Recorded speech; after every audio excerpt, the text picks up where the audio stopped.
Hello guys, today we're reading chapter 8 of Fantastic Mr. Fox. Let's start. Chapter 8.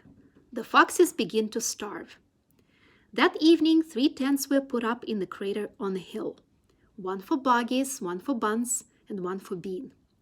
The tents surrounded Mr. Fox's hole, and the 3 farmers sat outside their tents eating their supper. Buggies had 3 boiled chickens smothered in dumplings. Buns had 6 donuts filled with disgusting goose liver paste, and Bean had 2 gallons of cider. All 3 of them kept their guns beside them.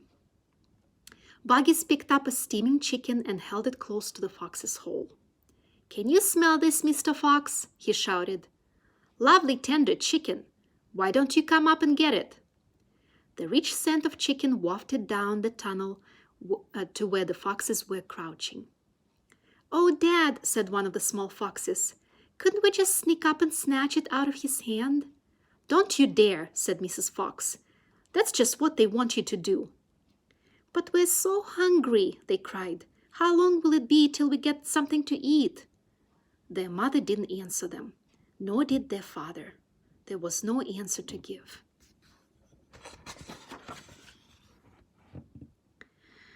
As darkness fell, Buns and Bean switched on the powerful headlamps of the 2 tractors and shone them onto the hole.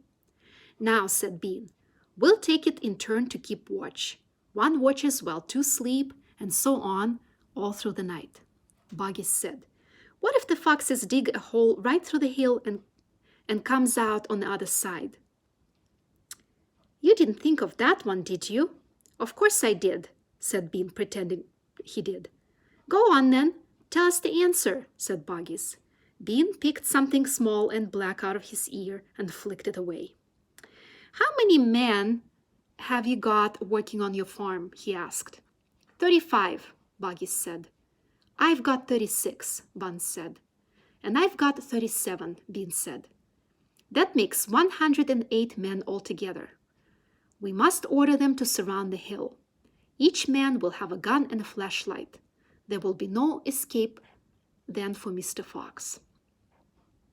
So the other went down to the farms, and that night 108 men formed a tight ring around the bottom of the hill.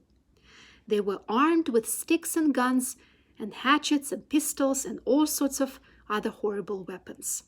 This made it quite impossible for a fox, or indeed for any other animal, to escape from the hill. The next day, the watching and waiting went on. Buggies and Buns and Bean sat upon small stools, staring at the fox's hole.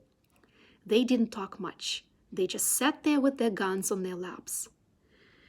Every so often, Mr. Fox would creep a little closer towards the mouth of the tunnel and take a sniff. Then he would creep back again and say, "They're still there." "Are you quite sure?" Mrs. Fox would ask. "Positive," said Mr. Fox. "I can smell that man Bean a mile away. He stinks."